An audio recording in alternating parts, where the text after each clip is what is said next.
नमस्कार दोस्तों, आपका हमारे चैनल में स्वागत है। पहले तो आप सबको पौष पुत्रदा एकादशी व्रत की हार्दिक शुभकामनाएं। आज पौष माह के शुक्ल पक्ष की एकादशी है। पौष पुत्रदा एकादशी व्रत करने से निसंतान एवं नवविवाहित दंपतियों को पुत्र रत्न की प्राप्ति होती है। आसान शब्दों में कहें तो वंश में वृद्धि होती है। इसके साथ ही सुख और सौभाग्य में भी अपार वृद्धि होती है। अगर आप भी पुत्र सुख पाना चाहते हैं तो पौष पुत्रदा एकादशी का व्रत कर भक्ति भाव से लक्ष्मी नारायण जी की पूजा करें। इस चर अचर संसार में पुत्रदा एकादशी के व्रत के समान दूसरा कोई व्रत नहीं है। इसके पुण्य से मनुष्य तपस्वी, विद्वान और लक्ष्मीवान होता है। तो चलिए पौष पुत्रदा एकादशी व्रत की पावन कथा का श्रवण करते हैं। भद्रावती नामक नगरी में एक सुकेतुमान नाम का एक राजा राज्य करता था। उसके कोई पुत्र नहीं था। उसकी स्त्री का नाम सैव्या था। वह निपुत्री होने के कारण सदैव चिंतित रहा करती थी।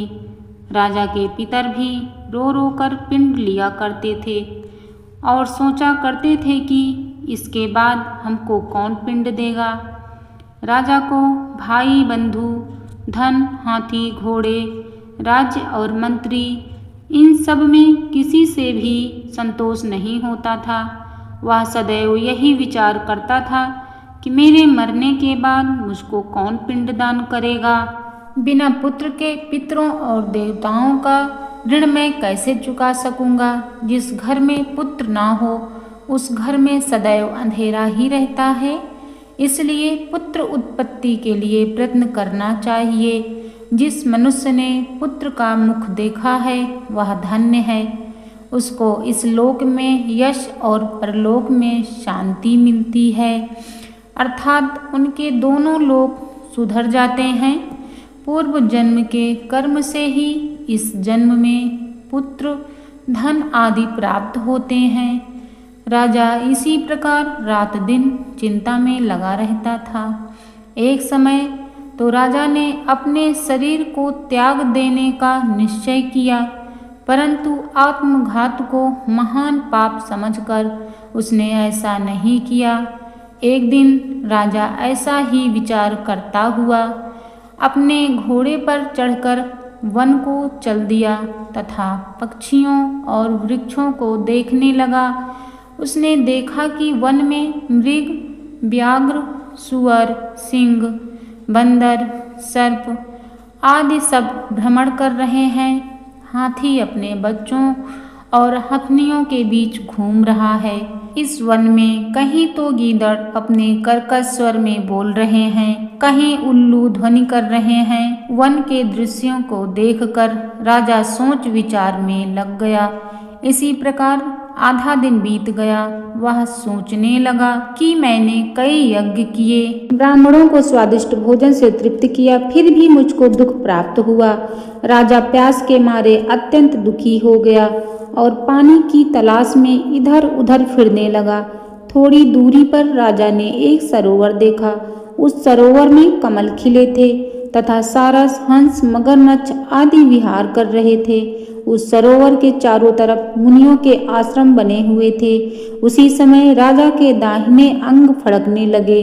राजा शुभ शकुन समझकर घोड़े से उतरकर मुनियों को दंडवत प्रणाम करके बैठ गया।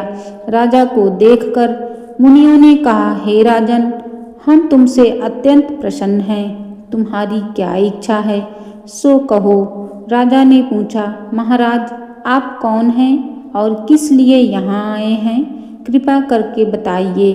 मुनि कहने लगे कि हे राजन, आज संतान देने वाली पुत्रदा एकादशी है। हम लोग विश्वदेव हैं और इस सरोवर में स्नान करने के लिए आए हैं। यह सुनकर राजा कहने लगा कि महाराज, मेरे भी कोई संतान नहीं है। यदि आप मुझ पर प्रसन्न हैं तो एक पुत्र का वरदान दीजिए। मुनि बोले, हे राजन, आज पुत्रदा एकादशी है। आप अवश्य ही इसका व्रत करें। भगवान की कृपा से अवश्य ही आपके घर में पुत्र होगा। मुनि के वचनों को सुनकर राजा ने उसी दिन एकादशी का व्रत किया और द्वादशी को उसका पारण किया। इसके पश्चात मुनियों को प्रणाम करके महल में वापस आ गया। कुछ समय बीतने के बाद रानी ने गर्भ धारण किया और 9 महीने के पश्चात उनके एक पुत्र हुआ। वह राजकुमार अत्यंत शूरवीर, यशस्वी और प्रजा पालक हुआ। श्री कृष्ण बोले, हे राजन, पुत्र की प्राप्ति के लिए पुत्रदा एकादशी का व्रत करना चाहिए। जो मनुष्य इस महात्म को पढ़ता या सुनता है उसे अंत में स्वर्ग की प्राप्ति होती है। इसलिए पुत्रदा एकादशी का व्रत अवश्य करें और सुख को प्राप्त करें। तो बोलिए एकादशी मैया की जय। जय श्री कृष्ण। धन्यवाद।